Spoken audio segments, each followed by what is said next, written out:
ever suffer from perpetually cold feet, even in the height of summer, snuggled under your blanket? Do you chalk it up to age or simply dismiss it as just the way you are? What if I told you your feet are actually trying to send you a crucial message? Today, we're going to dive into why your feet are always cold, and you'll soon realise it has absolutely nothing to do with getting older. I promise you'll never look at this seemingly harmless symptom the same way again. So, let's start with the basics. Our body is like a vast metropolis, and our circulatory system acts as its intricate transportation network. Your heart functions as the central distribution hub, while your blood serves as the diligent courier service, delivering oxygen and vital nutrients to every single district, even the most remote outposts. But what happens when traffic jams clog the roadways, or our couriers simply run out of steam before reaching their final destination? Picture our body as a vast, bustling metropolis. The heart, in this analogy, serves as its central power and distribution hub, and the circulatory system? That's the intricate network of roads spanning from broad arterial highways to the tiniest capillary alleyways. Along these intricate routes, couriers, our blood, tirelessly navigate around the clock. They deliver warmth, oxygen, and vital nutrients to every building, every residence within this urban landscape. Now, even in this sprawling metropolis, there are its most remote districts, the true outskirts, our hands and feet. They're located furthest from the central thermal hub, and when the supply system experiences disruptions, for any reason at all, these outlying districts are the first to feel the pinch. Our body, acting like a wise city manager during a crisis, immediately reallocates resources. It effectively declares, "All right, all available warmth and energy must first be directed to the life support of our central facilities, the brain, the heart, and vital internal organs." The outskirts, however, receive resources only on a leftover basis. Blood simply doesn't reach them in the volume required to maintain a comfortable temperature. This is why our feet and hands are the first to sound the alarm, becoming uncomfortably cold, even icy. The first and most common reason for these issues is the narrowing of the roads themselves, our blood vessels. Let's go back to our highway analogy. Picture a wide, four-lane highway, normally carrying traffic smoothly to the outskirts. Now, imagine it's suddenly reduced to just one, very narrow lane due to roadwork. What happens then? You guessed it, a massive traffic jam forms. Traffic slows to a snail's pace. The exact same process occurs within our bodies. When our arteries and capillaries narrow, the space inside them, their lumen, significantly shrinks. Warm, oxygen-rich blood simply can't physically make its way to your fingers and toes in sufficient volume. Our couriers, the blood cells, get stuck, unable to pass freely. Consequently, your feet don't receive enough internal warmth. They feel cold, not because the room is chilly, but because their own internal heating system is malfunctioning. This process is called vasoconstriction, and it can be triggered by a wide variety of factors. And very often, the primary culprit behind these internal slowdowns, these traffic jams in our system, is our very own lifestyle. Just think about it. How many hours a day do you spend sitting? At your desk, behind the wheel, or perhaps on the couch watching TV in the evening? During these moments, our legs are completely inactive. Yet there's a good reason why leg muscles, especially the calves, are often called the second heart. When we walk, run, or simply move, these muscles actively contract. With each contraction, they compress the deep veins, literally squeezing blood out and helping it travel upwards, back to the heart against gravity. This powerful pump significantly eases the burden on our primary heart. But when you sit for hours on end, this pump is essentially switched off. Blood starts to pool in the lower legs, and venous return slows significantly. And if this used blood struggles to return, then fresh, warm arterial blood also has difficulty reaching your lower extremities. This leads to stagnation, and as a consequence, that familiar, unpleasant sensation of cold. Now let's talk about the number one enemy of healthy blood vessels, and that enemy is smoking. You might not immediately connect this habit with cold feet, but the link is direct and, unfortunately, devastating. Just one cigarette, and the nicotine entering your bloodstream triggers an immediate and severe spasm in your peripheral blood vessels. Imagine a command of squeeze suddenly racing through all your circulatory roadways, arteries and capillaries, particularly in your hands and feet, literally clamp down, their internal diameter drastically narrowing. This effect can last up to an hour and a half after just a single cigarette. But what happens if someone smokes consistently? Their blood vessels remain in a constant state of spasm. Blood flow to their extremities is continuously impaired. For a smoker's body, it's like trying to heat a massive house through tiny clogged pipes. Naturally, the warmth simply won't reach the furthest rooms, that is, your toes. And that's not even mentioning the long-term damage nicotine inflicts on vessel walls, making them brittle and inelastic.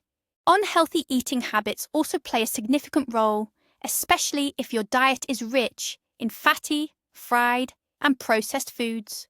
The main culprit here is an excess of what's known as bad cholesterol. To understand how this works, picture a common water pipe. If you were to pour grease down it for years, sticky deposits would gradually build up on its inner walls.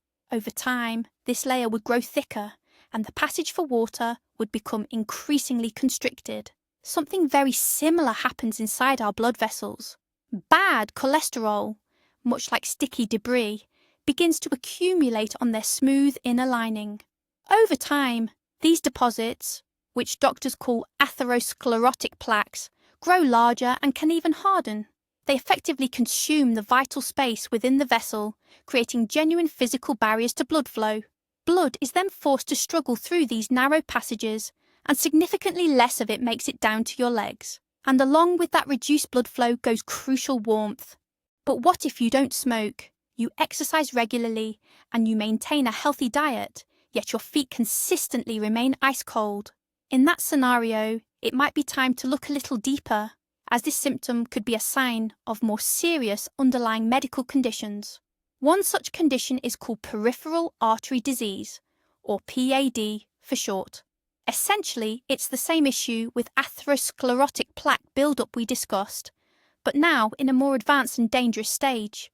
With PAD, the arteries carrying blood to your legs narrow so significantly that the blood supply becomes critically insufficient.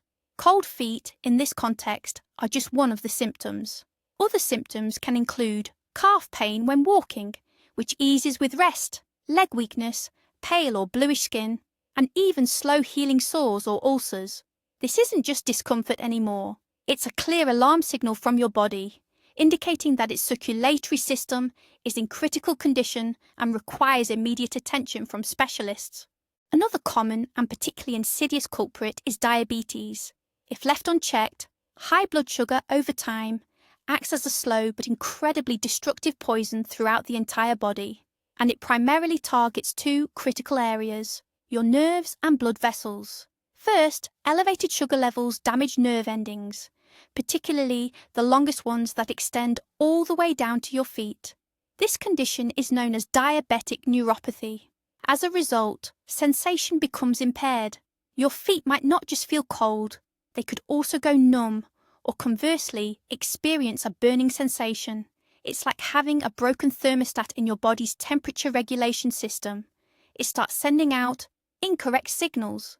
Secondly, high sugar levels also take a toll on the blood vessels themselves, especially the tiniest ones, the capillaries. It makes their walls brittle and prone to blockages. This creates a double whammy.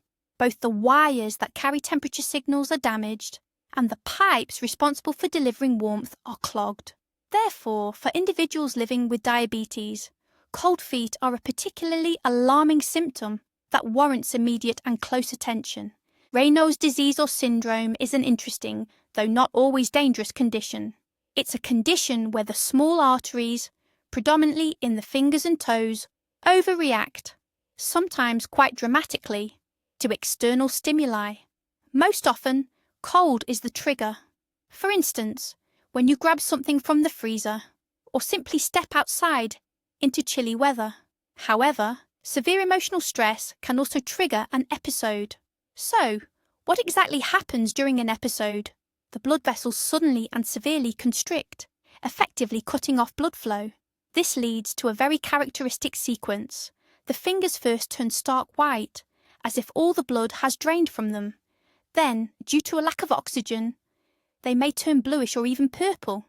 Finally, as the spasm subsides and blood flow returns, the fingers often flush red and can feel painful or tingly, sometimes described as a burning sensation. This is a very clear manifestation of impaired circulation, and while it might look alarming in most cases, it doesn't lead to serious long-term consequences. However, it's still not something to be ignored. Sometimes the issue isn't with the roads, but with the delivery drivers themselves, meaning the composition of our blood. Imagine your delivery service suddenly had its staff cut. The number of vehicles is halved. Would they be able to efficiently deliver all orders across a massive city? Of course not.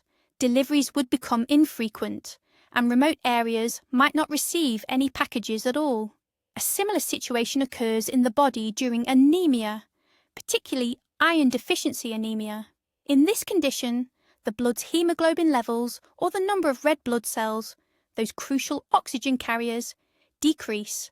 With fewer delivery drivers, tissues and organs, including our legs, start to suffer from oxygen deprivation.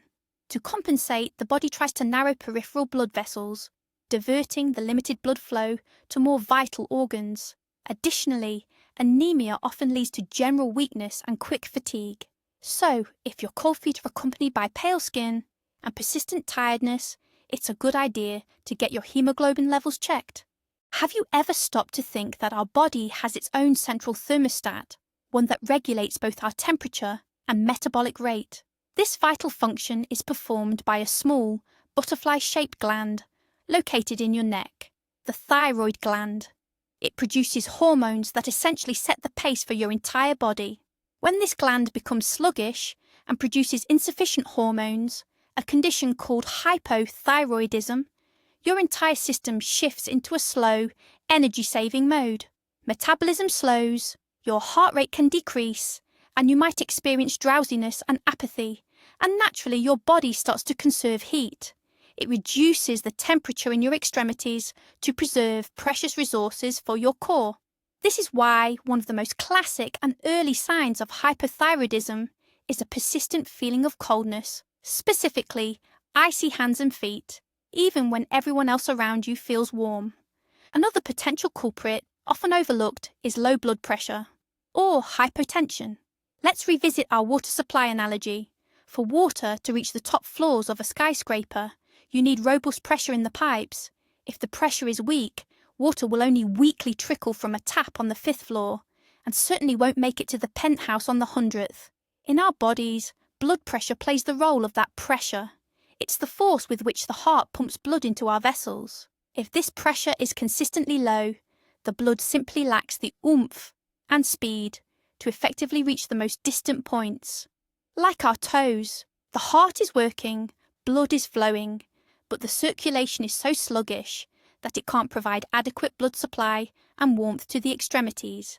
People with hypertension often complain not just about cold feet, but also dizziness, weakness, and quick fatigue. Their entire system is running at reduced capacity, and the extremities feel it first.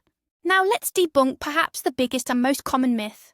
Many people think, what can you do? I'm not 20 anymore. It's just an age thing. And they chalk up their icy feet to the inevitable process of aging. Here's the thing, that's a fundamental mistake. Age itself isn't a direct cause of cold feet. Getting older isn't a pre-programmed guarantee for perpetually chilly feet. However, age is a very significant risk factor. It's the period during which the cumulative effects of our lifestyle build up, allowing various chronic conditions to develop. As we age, the walls of our blood vessels can indeed lose their elasticity. The risk of atherosclerosis, which we've discussed before, rises considerably. The risk of developing type 2 diabetes or thyroid issues also goes up. Essentially, age isn't a disease itself, but rather a catalyst. It makes us more vulnerable to all those underlying causes we mentioned earlier. So it's not about the number on your birth certificate, it's about the overall health of your blood vessels and your entire body. Did you know that even your water intake can affect the temperature of your feet? That's right. Simple dehydration could be another hidden cause behind those perpetually cold feet. Let's break down how this happens. Our blood is over 90% water. When your body doesn't get enough fluids, it tries to conserve every last drop of water it has.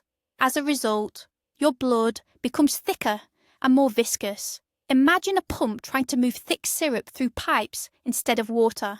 Naturally, this requires much more effort. Similarly, your heart has to work much harder to push this thickened blood through your blood vessels.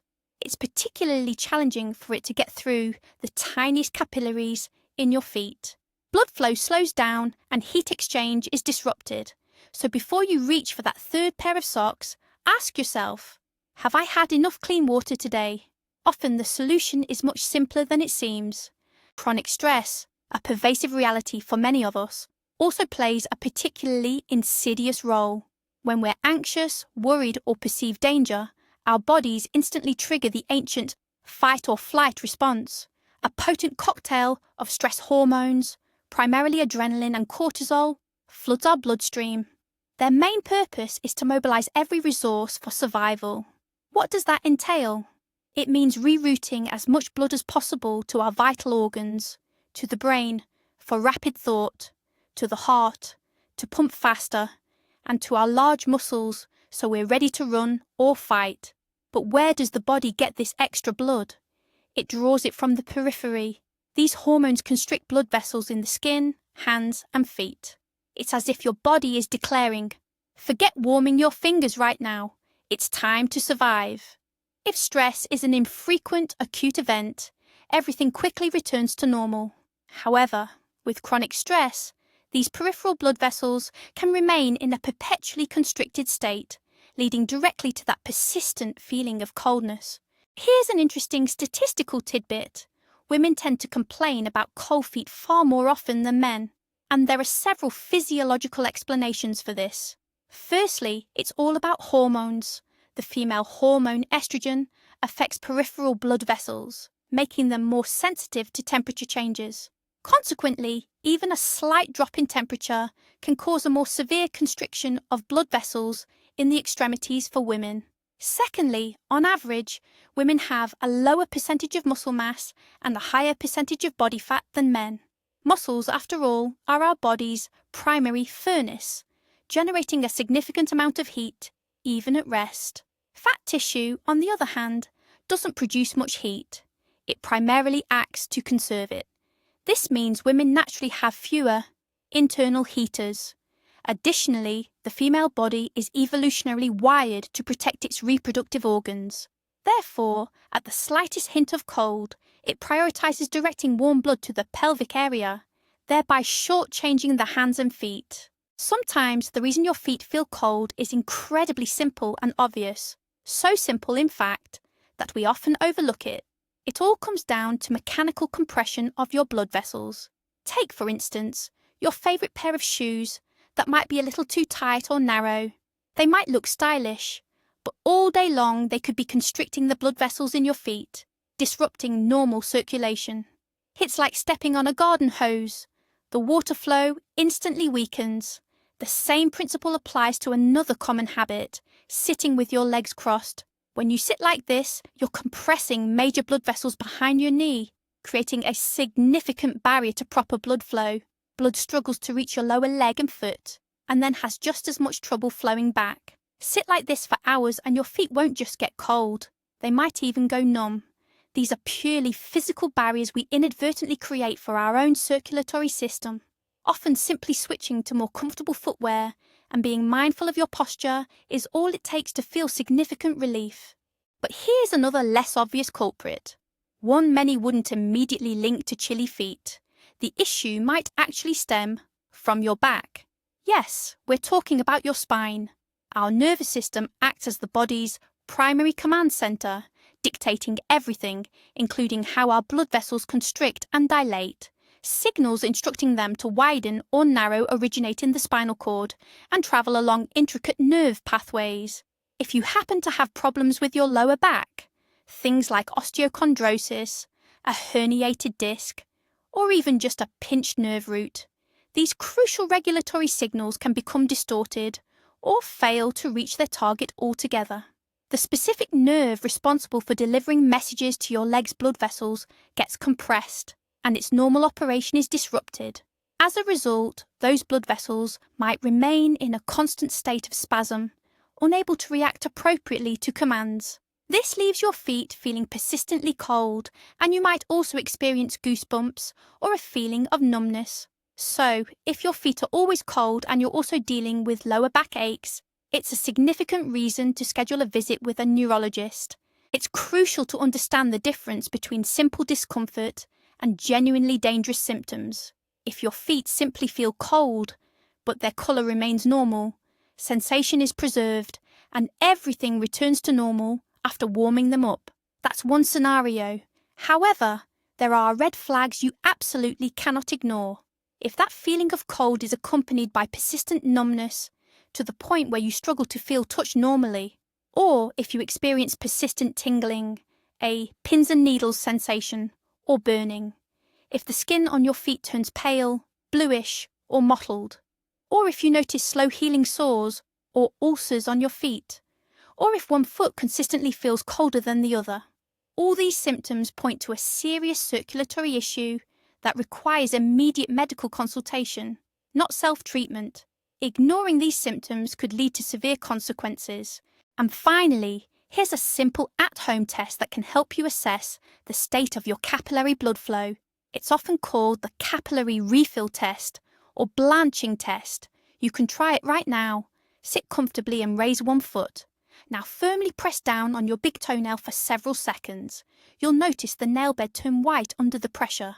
Then release your finger and observe carefully, timing how long it takes for the colour to return. Normally, blood should rush back instantly, and the nail should regain its pink colour in less than 2 to 3 seconds.